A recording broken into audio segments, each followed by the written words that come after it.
And now, Roma Wines, R-O-M-A, made in California for enjoyment throughout the world. Roma Wines present Suspense.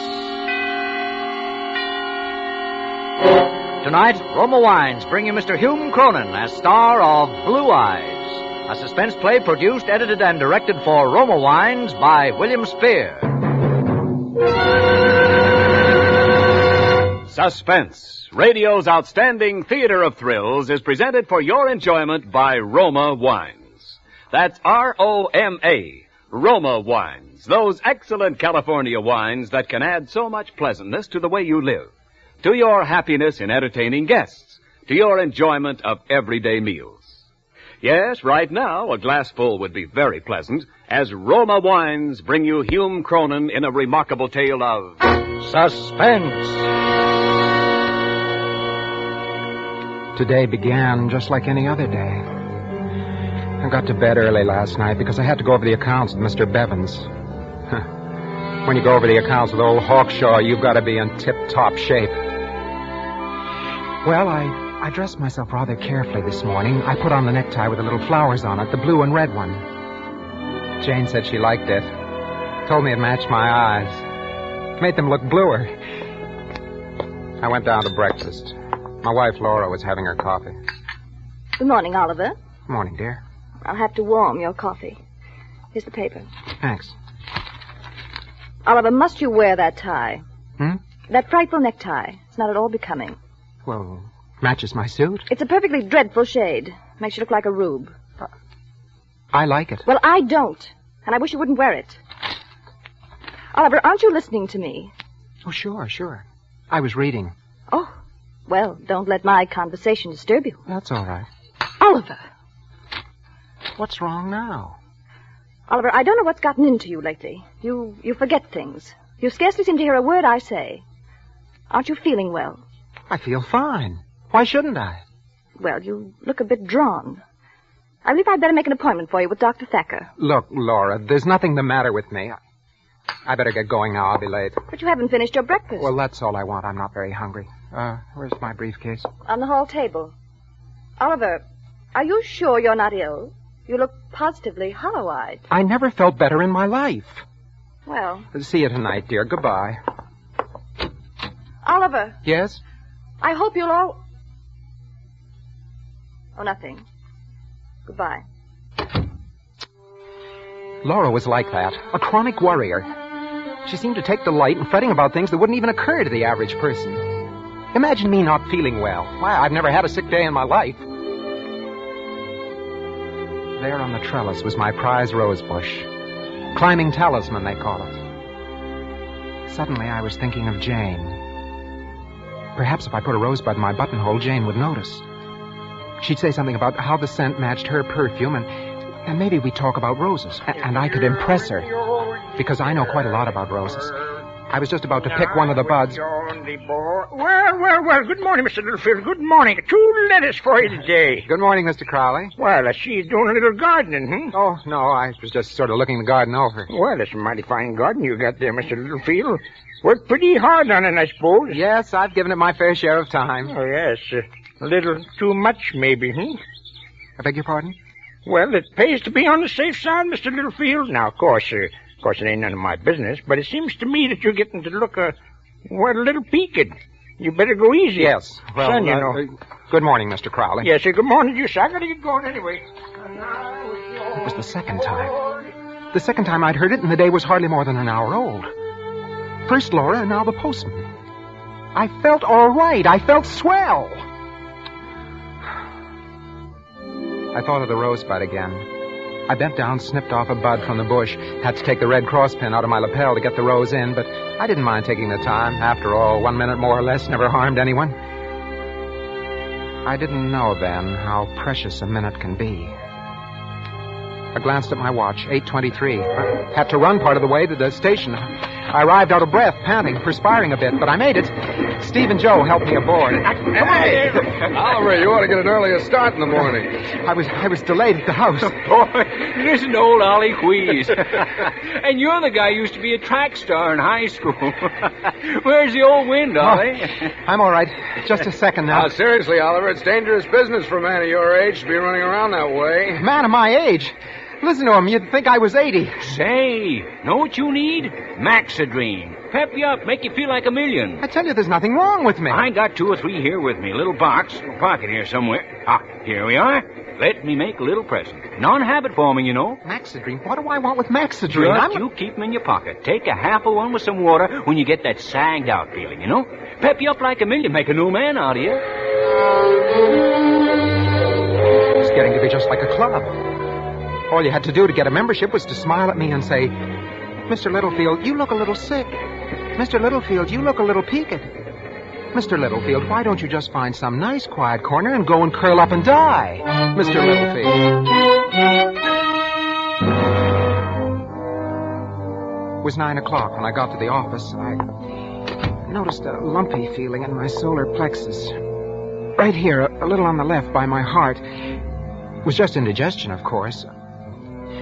I got my accounts together and I went into Mr. Bevan's outer office. There was Jane at her desk. She looked lovely this morning. Sunlight coming through the Venetian blinds seemed to blend with her blonde hair. All at once, I wondered why I'd ever married Laura. Sunlight never did anything to her hair. Jane was busy and didn't see me come in. I coughed. Lightly. Oh, Mr. Littlefield, good morning. Good morning, Jane. I heard you cough. Do you have a cold? No, I haven't a cold. I never felt better in my life. Well, I'm sorry, Mr. Littlefield. I just thought... Forgive me, Jane. I didn't mean to snap at you. I guess I'm a little jumpy this morning. Well, I can understand your being jumpy. Mr. Bevins can certainly be an old bear if he finds a mistake in the books. He certainly can. But I wouldn't worry. You're well dressed for the occasion. That rose in your lapel should appeal to his more pleasant side. That is, if he has a more pleasant side.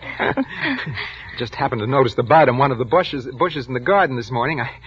I don't know why I wore it. It looks very nice. Thank you. It's a climbing talisman. Do you know anything about roses? No, I'm afraid not. They're my favorite flower, though. I grow them as a hobby. I had some exhibited once. Oh, you must be quite a gardener. Oh, no, I'm not really. You see, there isn't a lot to growing a good rose. You just have to watch your soil carefully. Irrigate, of course. And roses take a lot of spraying, too. Oh, I see. And let me tell you, if you intend to exhibit your flowers, there mustn't be any evidence of insect damage. You see, a rose is judged first by its form and color, then substance, then... Excuse me. Oh, of course. Yes, sir. Have you seen Littlefield? Why, yes, sir. Why in the name of heaven has he come in here? Why doesn't he know he has a 9 o'clock appointment with me? Well, Mr. Bevins, Mr. Littlefield has been waiting for you in the outer office. You didn't call, sir, Is it necessary for me to call my employees after I've made a specific appointment? Well, I'm sorry, Mr. Bevins. I'm sure that Mr. Littlefield Littlefield's a fool. Have him come in here right away. Yes, sir. Mr. Littlefield, It's all right, Jane. I'll go right in.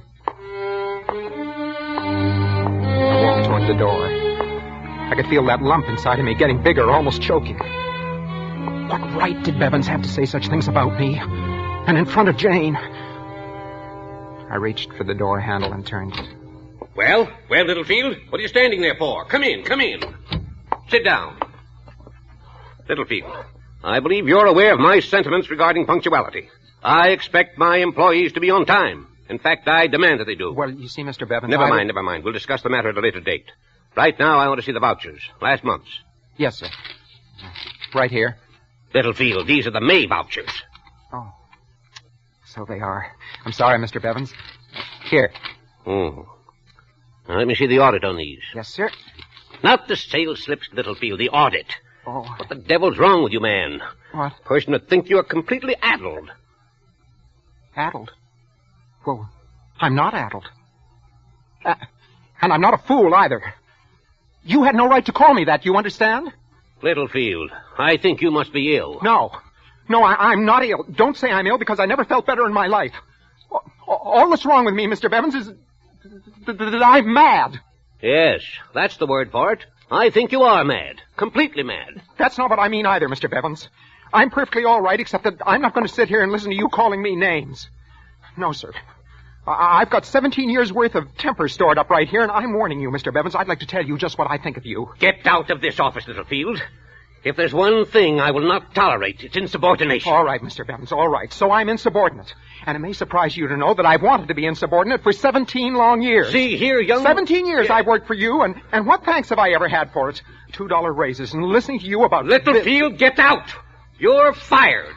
I know. Sure, I'm fired. But that's all you can do to me, Mr. Bevins. All you can do is fire me. Why didn't you fire me a long time ago?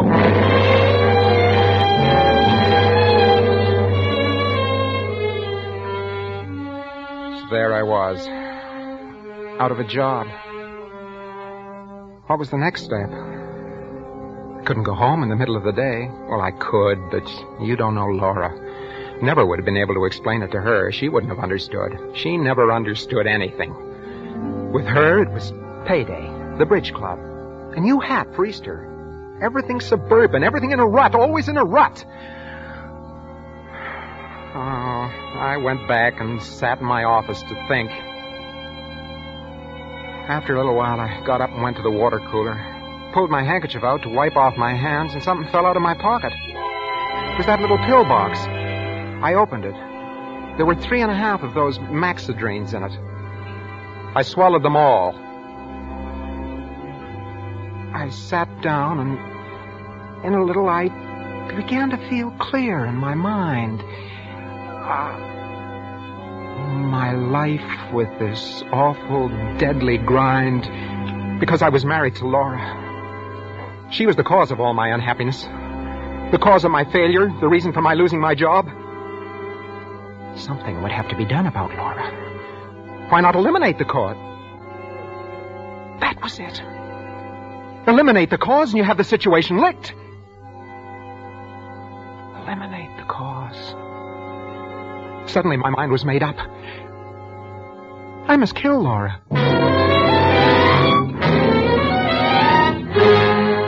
For Suspense, Roma Wines are bringing you Hume Cronin in Blue Eyes by Charles Smith and Louis Reed. Roma Wines' presentation tonight in radio's outstanding theater of thrills, Suspense.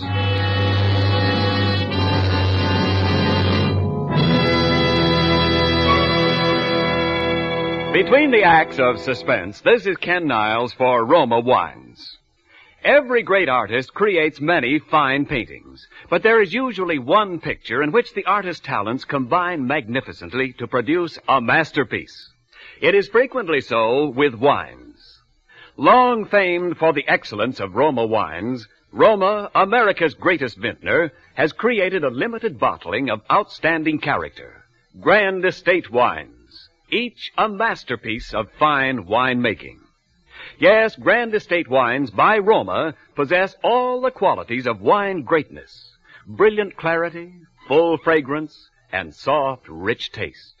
For Roma vintners, with infinite patience and age-old skill, have captured, from choicest grapes, the ultimate in wine goodness. That is why discriminating wine users everywhere recognize Grand Estate wines as the crowning achievement of vintner skill. Tomorrow, enjoy the delightful experience awaiting you in Grand Estate California wines. For gracious hospitality before dinner, serve your guests Grand Estate medium sherry. For smart afternoon or evening entertaining, delight everyone with Grand Estate Ruby Port or Golden Muscatel. Remember the name, Grand Estate Wines by Roma, each a taste masterpiece. And now, Roma Wines bring back to our Hollywood soundstage Hume Cronin, who, as Oliver Littlefield in Blue Eyes, continues a narrative well calculated to keep you in suspense.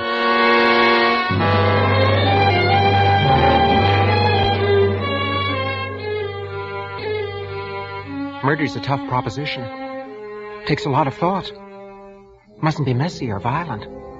It's got to be quick and effective. Or else a guy stands a chance of getting caught.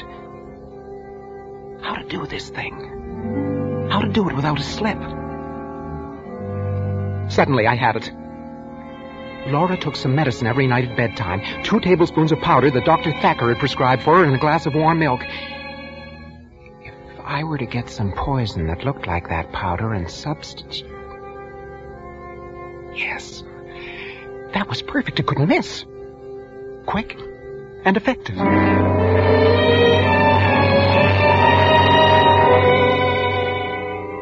3 o'clock. I walked up the steps of the public library and went in. Yes, sir. Can I help you? I'd like to see some books on, Yes. I just wanted to look over something on roses. Oh, that's horticulture, section 5, just across the aisle. Oh, yes. Horticulture, of course. Thank you. I took a book from the shelf, thumbed a few pages, and then finally decided to risk a quick glance in the direction of the librarian, see if she was still watching me. The desk was empty. She'd left it. Then I saw where she was, at the other end of the library, stacking books in a handcar. Here was my chance. I could slip across to the science alcove without her seeing.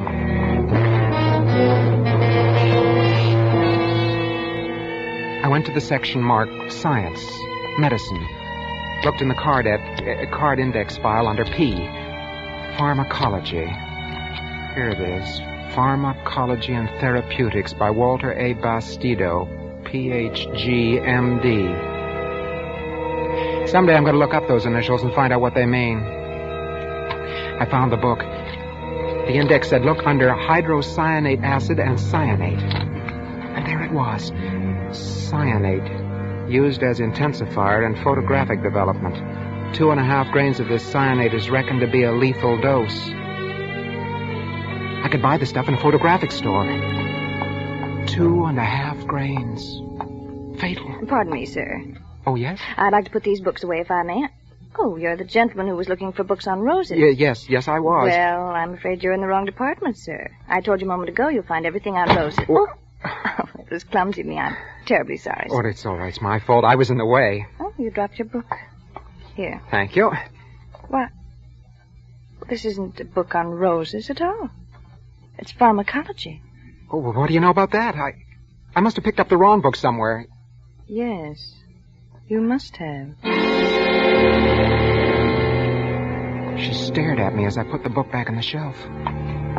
I turned and walked away. I could feel her eyes following me through the door. I was conscious of that lump under my heart again. It felt heavy and hard like a rock. And there was a dryness in my throat, too. I swallowed a few times to get rid of it. At 4th and Sutter, there's a photographic supply place. Good afternoon, sir. Good afternoon. I'd like some cyanate, please. Oh, how much do you want, sir? Oh, enough to treat some negatives with. Quite a few negatives. Yeah, about 2 pounds? Yes, I think that'll be fine. Well, I'll wait for you. What kind of camera have you been using? What? Oh, I have a Brownie camera. Brownie, eh? Yeah. A lot of people are going back to them since the war. You can take good pictures with a box camera if you use it right. You know what they say. It's not the camera, but the man behind the camera that makes the picture. Yes.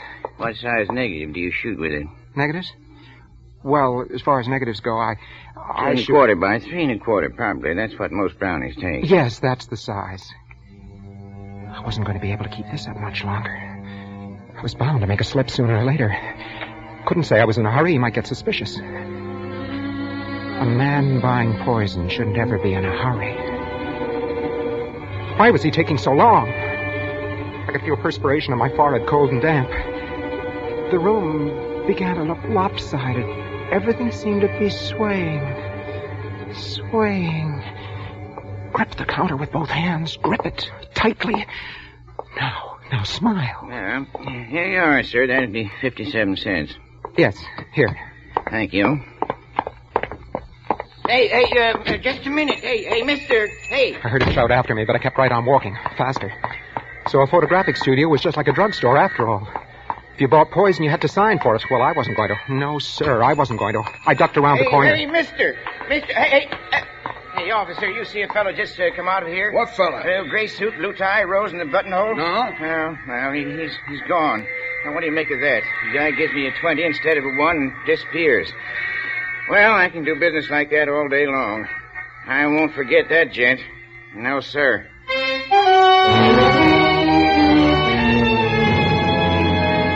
I arrived home at 6:30. Laura wasn't there. The table wasn't set. Well, she was probably late shopping. I went upstairs and found the bottle in the medicine chest. The cyanide matched the powder in the bottle perfectly. She'd never be able to tell the difference. I poured half the bottle's contents into the sink, marked with my finger the level of the medicine, and then refilled the bottle with cyanide up to the mark and shook it so as to mix it thoroughly. I emptied the rest of the poison in the sink, and I let the water run for a minute. There. It was done. Everything accomplished. And very neatly, too. All I had to do now was wait. I glanced at the bedroom door. It was closed. All the doors on the second floor were closed. That's another thing. That's another thing I hated about Laura. So precise about her housekeeping, everything in its place, even to closing doors when a room wasn't in use. I went back downstairs and I tried to light a cigarette. My hands were beginning to shake. Nerves again. I took a book from the table by the sofa, tried to read. Then I realized what I was reading. Funny I should have picked up that book. Memory album of Oliver and Laura Littlefield. And a dance program tied in pink ribbon. Homecoming dance, Indiana University, 1928. First anniversary. Oliver and Laura Littlefield celebrating their first anniversary, July the 12th, 1929. They invite you to an informal tea. Suddenly, I was lonesome for Laura. I missed her. Where was she? Why was she so late? I wanted to hear her voice. Even if she nagged me, it didn't really matter. I wanted to hear her say something. I thought back over the events of that day. I thought of my married life with Laura. Hadn't been as bad as I let myself believe. Hadn't been bad at all. Laura loved me. She did. She did love me, and I loved her. I must have been crazy to even think of killing her. What would I ever do without her? I leaped to my feet and I ran up the stairs to the medicine chest. I poured the cyanide down the drain, all of it. Washed out the sink with my hand to be sure that the last bit of the poison was gone. After that, I was calmer again. I guess I'd come to my senses. I thought of the blue tie I was wearing. The one Laura didn't like. I changed that before dinner. I opened the door of the bedroom and... Then I saw her, sprawled on the bed, her face distorted in pain. I went to the bed and I shook her. Laura! Laura! She didn't move. She was cold, terribly cold.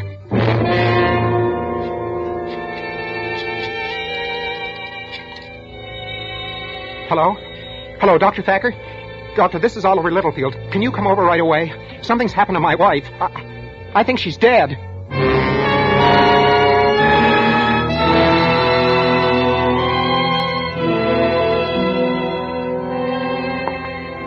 I'm afraid you were right, Mr. Littlefield. This glass she drank from, it's poison. But why? Why? I'm afraid, sir, it looks like suicide. Suicide? She wouldn't do that. She had no reason. She had a reason, Mr. Littlefield.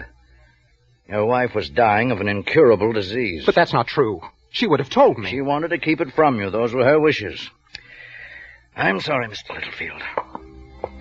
Without saying anything more, he left the room. I sat there staring at Laura.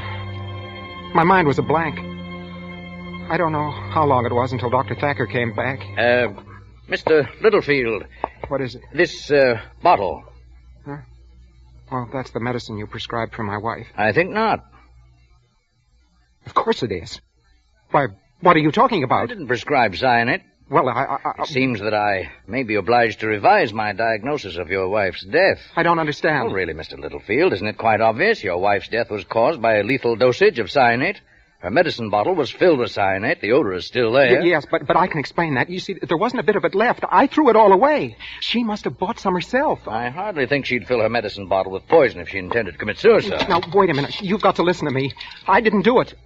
I didn't do it, if that's what you're thinking. Dr. Thacker, you've known me for a long time. You can take my word for it. Hello, operator. Get me the police. You see, it started with that blue tie.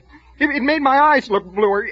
Everybody told me I was sick. I started to feel sick. Yes, that's right. This is an emergency. Then the Rosebud and Mr. Bevins and the Maxidrine. I didn't know what I was doing for a while. Hello, this is Dr. Thacker. Doctor. You'd better send someone to 6931 Doctor, Claiborne right away. You know, people can drive you out of your mind if they keep saying the same thing to you over and over again. I beg pardon? You've got to listen. You've got to listen. It was the blue tie. Laura started it. She said I was hollow-eyed. No, it looks like homicide.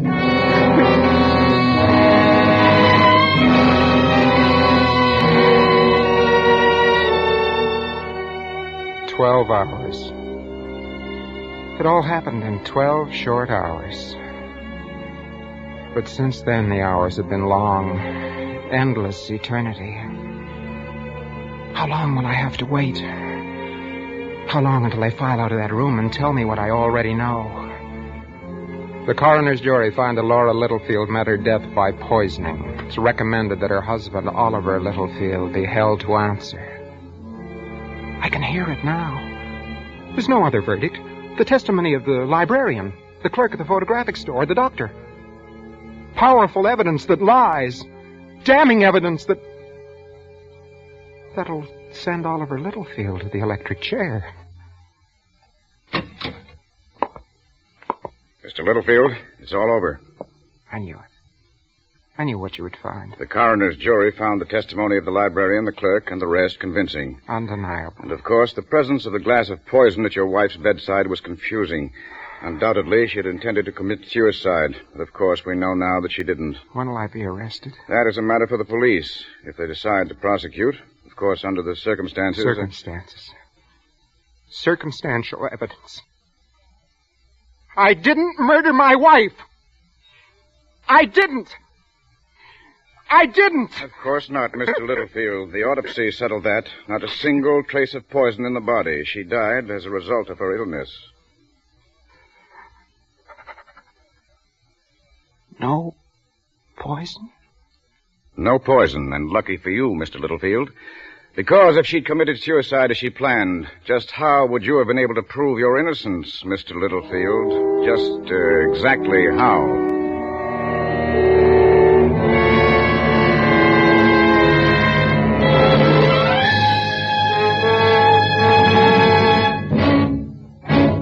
Suspense.